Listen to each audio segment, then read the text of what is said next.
आत्ता? काका,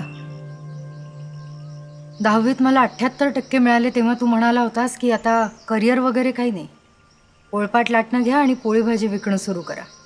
आठवतंय? लहानपणापासून माझी आणि प्रणवची तुलना करायचंस. कायमच प्रणव कसा हुशार आहे, त्याला कसं सगळं जमतं, प्रणवच्या ॲक्टिव्हिटीज, प्रणवचा जॉब, प्रणव म्हणजे सेलिब्रिटी. आत्मविश्वास तोडायची एकही संधी सोडली नाहीस तू. हे ऐकवायला आलीस? ऐकवायला नाही, दाखवायला आली. कॅम्पस इंटरव्ह्यूमध्ये सिलेक्शन झालं. 22 लाख? आत्मविश्वास वाढवणारी माणसं मिळाली की जग बदलायला वेळ नाही लागत. पेढे, तोंड गोड करा. इंदिरा युनिव्हर्सिटी, शिक्षणापासून स्वप्नपूर्तीपर्यंत आपल्यासोबत.